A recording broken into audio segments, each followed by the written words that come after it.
ఇక ఈ భూకంపమేమో ఈ మన తాన ఈ దెక్కన్ ప్రాంతంలో భూకంపాలు ఉండేవి కానీ భూమి కుంభకోణాలు మాత్రం అధికంగా ఉంటాయి. భూమి పంచాదులు అధికంగా ఉంటాయి మన తాన.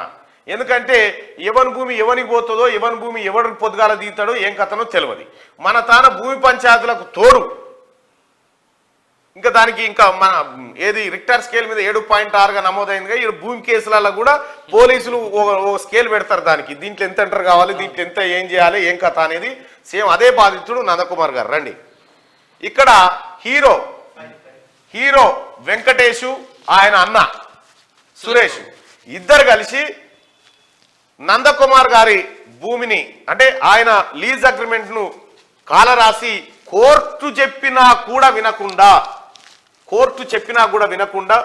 పోలీస్ ఫోర్స్ తోటి ఆయన భూమిని కొల్లగొట్టారు. ఆయనకు సంబంధించిన మంచి ఆర్డర్స్ ఉన్నాయి చెప్తాం. మొదటి నుంచి చెప్పండి. 2014లో మేము దీన్ని లీజ్ తీసుకోవడం జరిగిందన్న.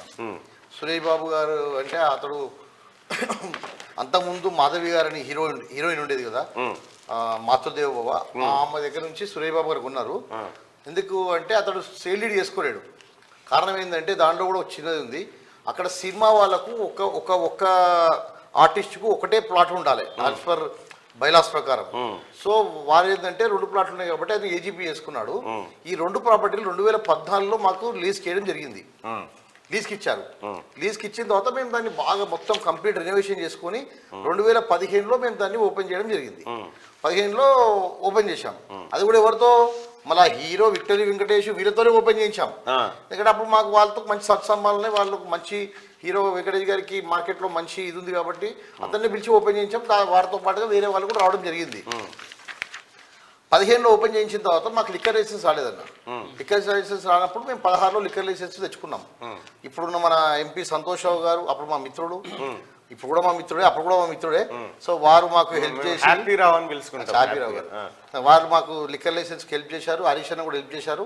సో అక్కడ ఉన్న సంబంధాలతో నాకు వాళ్ళు కొద్దిగా లిక్కర్ లైసెన్స్ ఇప్పించారు. అప్పుడు ఇంత కాంపిటీషన్ లేకుండా ఇప్పుడు మన తెలంగాణ లిక్కర్లో బాగా డెవలప్ అయింది కాబట్టి బాగా కాంపిటీషన్ ఎక్కువైంది. అప్పుడు అంతగా లేదు, అప్పుడు మాకు ఇప్పించారు. సో 16లో మేము ఓపెన్ చేసామండి. లిక్కర్ లైసెన్స్ వచ్చింది. ఓపెన్ చేస్తే కరెక్ట్ 6 months కరెక్ట్గా నడుపుకుంటున్నాము. పర్లేదుగా కొద్దిగా చేసే టైంలో ఆ డ్రగ్స్ కేసు అప్పుడు వచ్చింది కదా, మీకు ఐడియా ఉంటుంది. అరుణ్ సబ్రవాల్ సార్ గారు సినిమా వాళ్ళని. సో అందరికీ వాళ్ళు మన అన్ని హోటల్స్ని చూపించడము, తర్వాత అందరికి నోటీసులు ఇవ్వడము సినిమా వాళ్ళకు జరిగింది. ఆ క్రమంలో రానా గారు కూడా దాంట్లో ఉన్నారని న్యూస్ వచ్చింది. ఆ రానా గారు అందులో ఉండడానికి మా హోటల్కు దానికి ఏం సంబంధం లేదు. సో అప్పుడు సురేష్ బాబు గారు మాకు కాల్ చేసి, లేదంటే ఇట్లా మీ హోటల్ టీవీలో కనబడ్డది, మా హోటలు మాకు చాలా మంచి పేరు ఉంది, మేము దీన్ని అమ్మేద్దాం అనుకుంటున్నాం అన్నాడు. సార్ నా హోటలే కాదు అన్ని 100 హోటల్ చూపించారు, దానికి అమ్మడానికి ఎంత సార్, మేము లీజ్ తీసుకున్నాం కదా దీని ఆల్రెడీ చెప్పాము. తను అప్పుడు లేదు మేము అమ్ముతాము, లేదంటే మేము వేరే వాళ్ళకి ఇచ్చేస్తాము అన్నాడు. నిన్న సార్ ఇప్పుడు 10-12 కోట్లు పెట్టి నేను దీన్ని హోటల్ పెట్టాము, మాకు ఇంకా ఇప్పుడే వర్కౌట్ కాలేదు, మాకు యాజ్ ఫర్ ఇంకా లీజ్ టైం ఉంది కాబట్టి కొద్దిగా మీరు వెయిట్ చేయాలంటే తను వినకుండా కావాలి అన్నాడండి. ఇంకా అప్పుడు తప్పని పరిస్థితిలో మేము ఏం చేసామంటే ఇది డిస్మెంటల్ చేసాము. నేను చూసుకుంటా. తప్పని పరిస్థితిలో ఏం చేసామంటే ఇంకా అంటే మాకు ఇప్పుడు ఉన్న ఆప్షన్ ఏంటండి, ఒకటి అతనితో ప్రాపర్టీ కొనుక్కోవాలి, లేదంటే ఇల్లు ఖాళీ చేసి వెళ్ళాలి. ఖాళీ చేస్తే 10 కోట్లు నష్టం, ఉంచుకుంటే 30 కోట్లు నష్టం అన్నట్టుగా. సరే ఏం చేయాలో అర్థం కాక మేము ఏం చేసాం, తను కాంటాక్ట్ చేసి మరి తీసుకుందామండి అన్నాను. అప్పుడు తను 1,20,000 రూపాయలు గజాని చెప్పాడండి పర్ యార్డ్. 2 ప్రాపర్టీలు కలిసి 2200 గజాలు ఉంటుంది అది సుమారుగా చెప్పాడు. చెప్పిన తర్వాత మేము సరే మాటల్లో ఇప్పుడు మామూలుగా ఎవరన్నా కూడా ఏంటండి ఏది తీసుకున్నా కూడా కొద్దిగా చేస్తాం కాబట్టి 1,10,000 అడగడం జరిగింది. జరిగిన తర్వాత తను అక్కడి నుంచి ఇంకా స్టార్ట్ చేశాడండి. ఎవ్రీ 15 daysకో 1 monthకో తనకు ఫ్రీ ఉన్నప్పుడు పిలవడము. ఇప్పుడు ఏంటి నందకుమార్ ఏంటి ఇప్పుడు పరిస్థితి, 1,30,000, 1,40,000, 1,50,000, 1,60,000 ఇలా ఇలా ఇలా ఇలా ఇలా తన రేటు 2,20,000కి వెళ్ళిపోయిందండి. మేము ప్రతిసారి వెళ్ళడము, సార్ మేము రెడీ ఉన్నాం సార్ అని చెప్పడము, లేదమ్మా ఇప్పుడు ఇంకా మార్కెట్ కొద్దిగా పెరిగింది అనడము, అలా 2 times మేము డబ్బులు తీసుకెళ్ళామండి. తీసుకెళ్ళినా కూడా తను నేను లేదు మళ్ళీ చెప్తాను, ఇంట్లో మాట్లాడి చెప్తాను, ఫ్యామిలీతో మాట్లాడి చెప్తాను, బ్రదర్తో మాట్లాడి చెప్తాను అని చెప్పి పెండింగ్ పెట్టడం. సో ఆ విధంగా ఒక 1 year మొత్తం ఇచ్చేసినప్పుడు మా లిక్కర్ లైసెన్స్ పోయిందండి. లిక్కర్ లైసెన్స్ క్యాన్సిల్ అయిపోయింది, ఎందుకంటే లీజ్ ఇవ్వకుండా లిక్కర్ లైసెన్స్ ఉంటుంది కదా.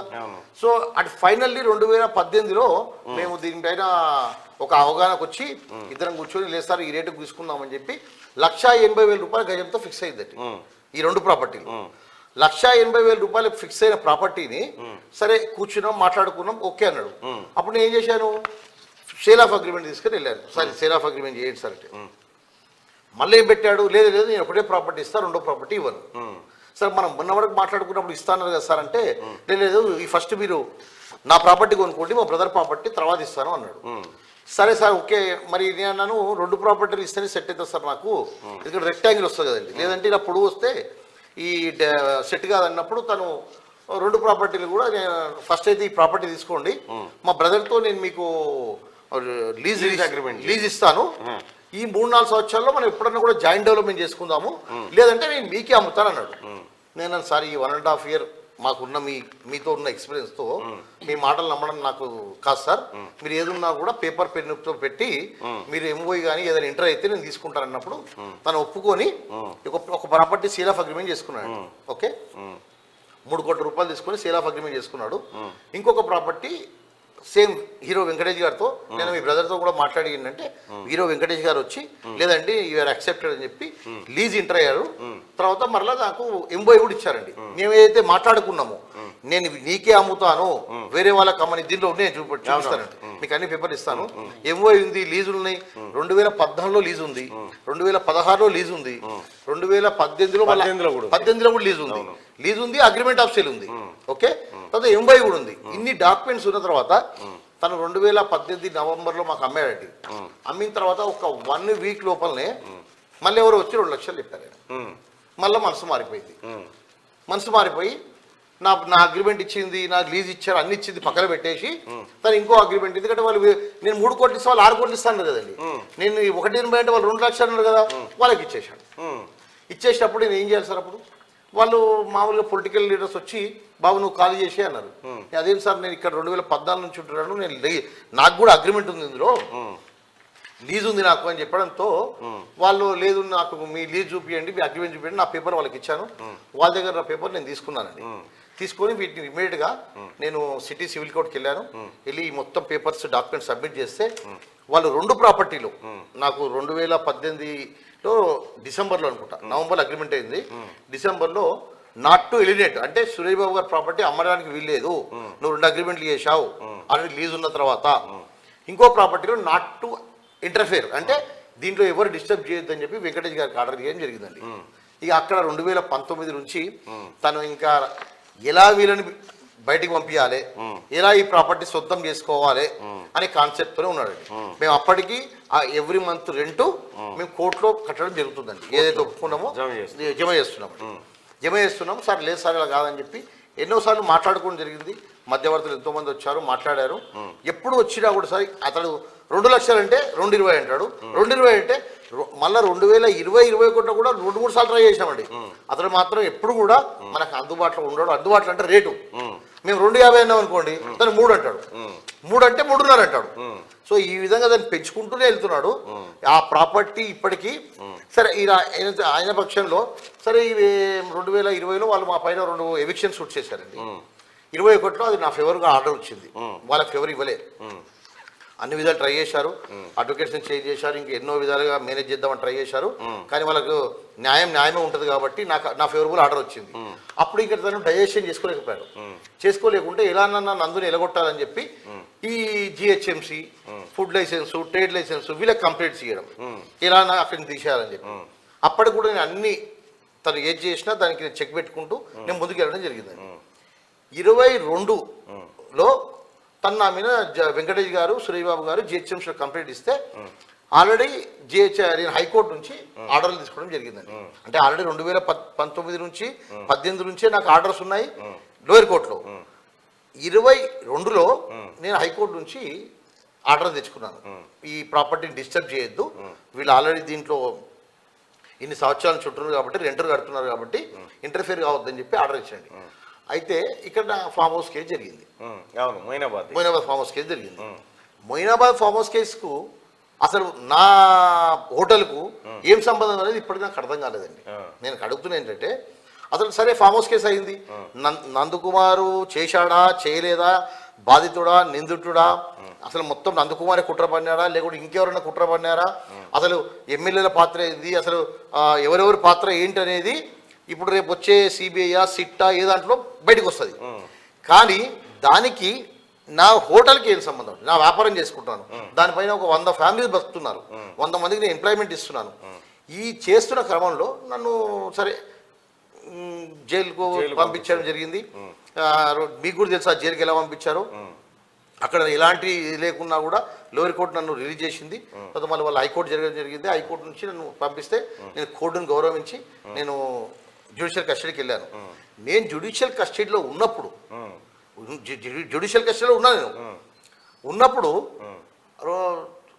నవంబర్ 11వ తారీఖు నాకు హైకోర్టు నుంచి ఆర్డర్ వచ్చింది. అది 12వ తారీఖు రోజు సిట్ అధికారులు నా ఇల్లు, మా చిత్రపులో మా ఫాదర్ మదర్ ఉంటారు, మేము జుబ్లీహిల్స్ ఉంటాం, ఆ ఇల్లు ఈ ఇల్లు మా అక్కిల్లు మా బావిల్లు మా చుట్టాల ఇల్లు అందరిది సెర్చ్ చేసి వారు నా సీసీ కెమెరాలు, హోటల్లో సీసీ కెమెరాలు ఉంటాయి కదా, కంప్యూటర్లు సీసీ కెమెరాలు తీసుకెళ్ళిపోయారు. తీసుకెళ్ళిపోయిన తర్వాత నెక్స్ట్ డే 12వ తారీఖు తీసుకెళ్ళిపోయారు. 13వ తారీఖు సండే రోజు అండి. సండే రోజు పొద్దున్నే జిహెచ్ఎంసీ వాళ్ళు బుల్డోజర్లు తీసుకొని రావడం డైరెక్ట్గా సండే రోజు బుల్డోజర్లు తీసుకొచ్చి నా హోటల్ని, అసలు ఇప్పుడు మేము అక్కడ ఎన్నో పెట్టామండి, ఇక్కడ చూడండి ఇదిగోండి మంచి ఫారెన్ లాగా పెట్టాము. ఇప్పుడు ఇక్కడ అవుట్లెట్ పెట్టాము, ఇక్కడ ఇప్పుడు గడ్జెట్ స్టూడియో, డక్కన్ కిచెన్ అన్ని పెట్టుకున్నాం. పెట్టుకుంటే ఇదిగోండి కంప్లీట్గా ఈ గడ్జెట్ స్టూడియో ఇవన్నీ ఉంటే అసలు నేనేమంటానండి, కూలగొట్టండి, కూలగొట్టాలి, మండే కూలగొట్టండి, నా సామాన్ తీసుకుంటా కదా అట్లీస్ట్, నా ఇది ఉంది మీకు ఇల్లీగల్ చేశారని ఉంది. ఇదిగోండి బుల్డోజర్ పాలిటిక్స్ అని మా వైఫ్ మా బాబు, ఇదిగోండి మొత్తం పోలీస్ వాళ్ళు, జూబ్లీహిల్స్ బంజారాహిల్స్ మొత్తం అక్కడే, ఎందుకు వాళ్ళకి సహకరించడానికి, హీరో వెంకటేష్ కు సురేష్ బాబు సహకరించడానికి. అంటే కోర్టు తీర్పులు ఇవన్నీ అక్కర్లేదా? కోర్టు ఎక్కడ ఉందండి, తెలంగాణ కోర్టు ఉందండి. నాకైతే ఇప్పుడు కోర్టు అసలు వాళ్ళకి కోర్టు అంటే ఇదే లేదు కదండి. ఇంకొక హైలైట్ విషయం ఏంటంటే 2020లో మా ఫేవర్ ఆర్డర్ వచ్చింది కదా, రెండు అగ్రిమెంట్ చేసినప్పుడు ఈ కోర్టు ఆర్డర్ని ఉల్లంఘించి కొడుకు పేరు మీద రిజిస్ట్రేషన్ చేశాడు. అది చెప్పడం మర్చిపోయాను, కొడుకు పేరు రిజిస్ట్రేషన్ చేశాడు సురేష్ బాబు. కోర్టు తప్పు పట్టింది. అసలు కోర్టు ఆర్డర్స్ ఉన్నప్పుడు నాట్ టు వెళ్ళినట్టు అన్నప్పుడు మీరు ఎట్లా రిజిస్టర్ చేశారు అన్నది, అది కోర్టు రిజిస్టర్ చేశారు. నాకేమో 18 కోట్లకు అమ్ముతాడండి, ఇంకొకరికేమో 20 కోట్లకు అమ్ముతాడు. ఇక్కడ కూడా తన కొడుకుకేమో 9 కోట్లకు అమ్ముతాడు. ఇంటర్నల్ సెటిల్ చేశాడు. 9 కోట్లు తండ్రి కొడుకు ఇచ్చినట్టు తండ్రి తీసుకున్నట్టు. అంటే మేము అడిగారు, అంటే నన్నే కాదు గవర్నమెంట్ కూడా మోసం చేస్తున్నాను అంటే స్టాంప్స్ డిపార్ట్మెంట్ మోసం చేసినట్టు కదా, మోసం చేశారు. మోసం చేసి ఇవన్నీ చేసిన తర్వాత 22లో ఈ పొద్దున్నే 11 గంటలకు జిహెచ్ఎంసీ వాళ్ళు వచ్చి డిస్పెంటర్ మొదలు పెట్టారండి. డిస్పెంటర్ మొదలు పెట్టినప్పుడు నేను మా వైఫ్ మా బాబు కోర్టు ఆర్డర్ తీసుకొని వచ్చారు. కోర్టు ఆర్డర్ తీసుకొచ్చినప్పుడు వాళ్ళు కోర్టు ఆర్డర్ చూపించారు. మీరు జైల్లో ఉన్నారు? నేను జైల్లో ఉన్నా. కోర్టు ఆర్డర్ చూపించినా కూడా చూడకుండా లేడీ కానిస్టేబుల్స్ వాళ్ళు తోసేసి పోలీస్ స్టేషన్కి వెళ్ళారు. పోలీసు వాళ్ళు కంప్లైంట్ తీసుకోరండి, కానీ కంప్లైంట్ తీసుకోరు. కంప్యూటర్ పని చేయట్లేదంట, మా సార్ లేడని చెప్తారు. ఇలాంటివి చెప్పి పంపించారు. అక్కడ దౌర్జన్యంగా నా కారు ఉంటే బయటికి దోసేసి, అయితే ఇక్కడ ఏంటండి ఈ వర్షన్ ఏంటంటే 2 గంటల వరకు 3 గంటల వరకు జిహెచ్ఎంసీ ఆఫీసర్లకు మన మీడియా మిత్రులంతా అసలు కోర్టు ఆర్డర్ ఉండగా మీరు ఎలా కొడుతున్నారని చెప్పే వరకు వాళ్ళు ఏసీబీ గారు డీసీ గారు వెళ్ళిపోయారు. ఇక్కడ నుంచి ఒరిజినల్ స్టోరీ స్టార్ట్ అయిందండి. ఇక్కడ అప్పుడు ఒక 4-5 గంటల సమయంలో ఇక సుమారుగా ఒక 100 మంది బౌన్సర్లు 50 మంది గుండాలు మొత్తం దిగారు. దిగి అక్కడ ఇంకా మొత్తం అంటే ఇలా మొత్తం కట్టగట్టేసి అక్కడ లోపల ఎవరికి మీడియా వాళ్ళు వస్తే మీడియా వాళ్ళని కొట్టారండి. V6లో 7 అని చెప్పి కొంతమంది మీడియా మిత్రులు కొట్టారు తీసుకుంటుంటే, విజువల్ తీసుకుంటుంటే. ఒక్క విజువల్ తీసుకోకుండా, మరి తీసుకున్నారా మరి బయటికి రాలేవు, ఒక్క విజువల్ తీసుకోకుండా కంప్లీట్గా అక్కడే టాస్క్ ఫోర్స్. హైలైట్ విషయం ఏంటంటే జూబ్లీహిల్స్ బంజారాహిల్స్ వాళ్ళు అక్కడే, టాస్క్ ఫోర్స్ ఆఫీసర్లు అక్కడే. టాస్క్ ఫోర్స్ వాళ్ళు దగ్గర ఉండి డిస్మెంటల్ చేసుకోండి అని చెప్పి డిస్మెంటల్ చేయించేసి అక్కడ నుంచి ఇప్పుడు నా ఫ్రెండ్స్ అందరు పెట్టుకున్నా కానీ నా పార్ట్నర్స్ ఉంటారు కదా, వాళ్ళని తీసుకెళ్ళి టాస్క్ ఫోర్స్ ఆఫీస్లో కూర్చోబెట్టి వాళ్ళు కంప్లీట్గా కేసులు పెట్టడం మొదలుపెట్టారు. రైట్. ఇప్పుడు మీ డిమాండ్ ఏంటన్నా?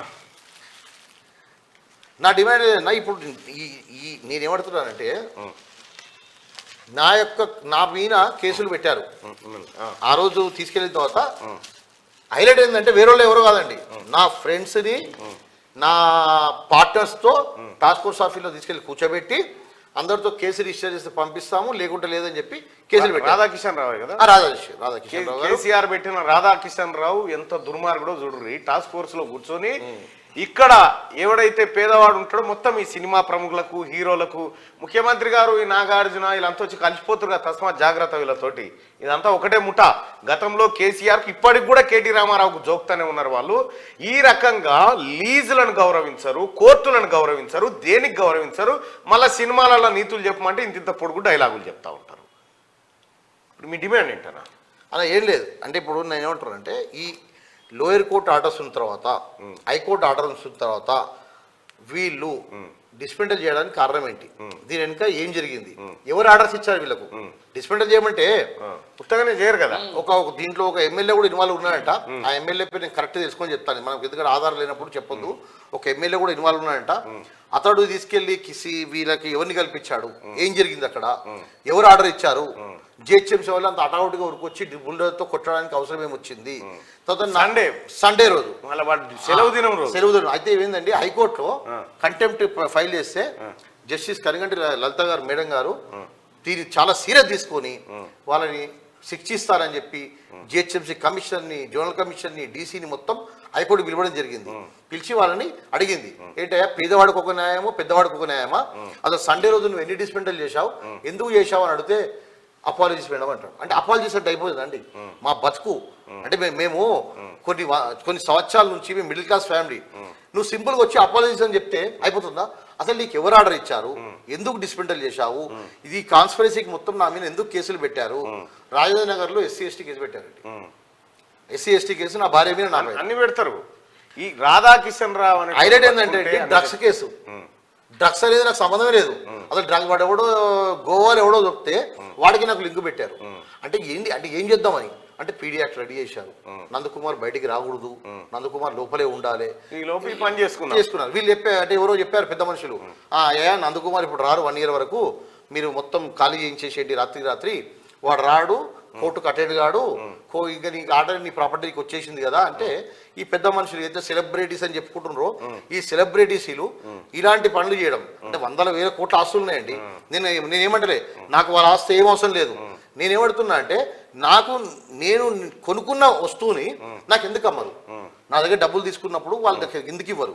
ఇది అంటే రేటు పెరుగుతా తగ్గుతుందండి. ఇప్పుడు 100 ఎకరాలు కొల్లూరులో ఉన్నారు, వటిరావులపల్లిలో ఉన్నారు, దానిపైన కూడా మీరు తప్పకుండా కానమెట్లో 30 ఎకరాల గురించి విచారించండి. ఏం జరిగింది లాస్ట్, ఎందుకు ఆ జియో ఇమీడియట్ గా చేంజ్ అయింది? కానమెట్లో హీరో వెంకటేష్ గారికి, రాఘవేంద్ర గారికి లాస్ట్ టైం వచ్చింది అనుకుంటా కదా, దాని మీద విచారించండి. వీళ్ళ ఆస్తులు ఎక్కడెక్కడ ఉన్నాయి, వీళ్ళకి ఎవరు ఇచ్చారు విచారించండి. విచారించి నా డిమాండ్ ఏంటంటే, ఇప్పుడు నా మీద అక్రమంగా కేసులు పెట్టారు, ఎందుకు పెట్టారు? నా ఫోన్ ట్యాపింగ్ ఎలా అయింది? నా వాయిస్ రికార్డ్స్ బయటకు వచ్చాయంటే ఎందుకు నా ఫోన్ ట్యాపింగ్ అయింది? అసలు రాధాకిషన్ రావు గారు, ఖలీల్ పాషా గారికి ఎవరు ఆర్డర్ ఇచ్చారు? జిహెచ్ఎంసీ అధికారికి ఎవరు ఆర్డర్ ఇచ్చారు? దీనిపైన సమగ్రమైన విచారణ జరపాలి. ఇంకొకటి ఏమైందంటే, నాకు కొద్దిగా ఇప్పుడు నేను ఈ 1 week నుంచి బయటకు వస్తున్నా కదా, ఈ 1 year నుంచి మాట్లాడలేదు, నాకు థ్రెటనింగ్ కాల్స్ రావడం మొదలుపెట్టినాయండి. నువ్వు వెళ్ళి ఎవరి పేరు చెప్పినా ఇట్లా చంపేస్తాం అదని చెప్పి. మరి అది ఏ విధంగా నేను కాపాడుకోవాలనేది కూడా నాకు అర్థం కావట్లేదు. మేము ఉన్నాం భాయ్ సాబ్, బాధపడకు, ఏం కాదు. న్యాయం అందరికి ఒకేలాగా ఉండాలా. గతంలో కేసీఆర్ పరిపాలనలో, లేకపోతే ఈ దుర్మార్గులు ఉన్నటువంటి టైంలో అన్యాయమే గెలిచింది. ఒక న్యాయాన్ని జైల్లో బంధించి అన్యాయం అరాచకం చేసింది. ఈ పరిస్థితులు ఈ పరిపాలనలో అట్లా ఉన్నాయి. ఖచ్చితంగా మీకు అన్యాయం జరిగితే 100% మీకు అండగా నిలబడుతుంది ప్రభుత్వం కూడా. మాలాంటి వాళ్ళు కూడా నిలబడతారు 100%. విచారించండి దీంట్లో. అంటే తప్పకుండా నేను చెప్పిన పాయింట్స్ మేము అదే పనిలో ఉన్నాము. తువ్వే కార్యక్రమం మా పని ఏం లేదు, మాది అదే రోజు తెల్లారులైతే అదే పని. కాబట్టి మీరు మొదటిసారిగా మీడియా ముందుకు వచ్చినారు ఆ కేసు తర్వాత. వాస్తవానికి మా ఇంట్రెస్ట్ మొయినాబాద్ కేసు ఉండే, ఆ తర్వాత అర్థమైంది ఏంటంటే ఇది ఇంటర్లింక్ అయింది అన్న విషయం తర్వాత అర్థం. మొయినాబాద్ కేసు కొద్దిగా కోర్టులో ఉంది కాబట్టి నేను ఇంకా విషయాలన్నీ చెప్పలేకపోతున్నాను. మళ్ళీ సమయం వచ్చినప్పుడు మళ్ళీ ఒకసారి వస్తాను, మళ్ళీ అన్న విషయాలు చెప్తాను. కానీ అంతలోపు మాత్రం నాకు ఈ విషయంలో మీ సహకారం చెందించాలి. ఎందుకంటే ఎవరు తప్పకుండా ఎలాంటి సపోర్ట్ లేదండి. తప్పకుండా మీకు సపోర్ట్ లేదని అనుకోవద్దు. 100% నీ వైపు మంచి ఉంటే మేము నిలబడతాం 100%. నా భద్రత గురించి కూడా ఒకసారి నీ భద్రతకి ఏమైంది? ప్రభుత్వమే నీ భద్రత చూస్తా ఉంది. అంటే కొద్దిగా ఇప్పుడు భయపడాల్సింది దొంగలు, నువ్వు కాదు. దొంగలు భయపడాలి, నువ్వు కాదు. ఇప్పుడు అంటే ఇప్పుడు నేను ధర్మం గురించి న్యాయం గురించి కొట్లాడుతున్నప్పుడు నాకు ఎలాంటి ఇబ్బంది కలగదు. నువ్వు వీడికి వచ్చిన వెంటనే కథం భద్రతా వలయంలో ఉన్నట్టు లెక్క. ఓకేనా? థ్యాంక్ యూ సో మచ్ అన్న, ప్లీజ్ కూర్చోండి. రైట్గా అది వ్యవహారం.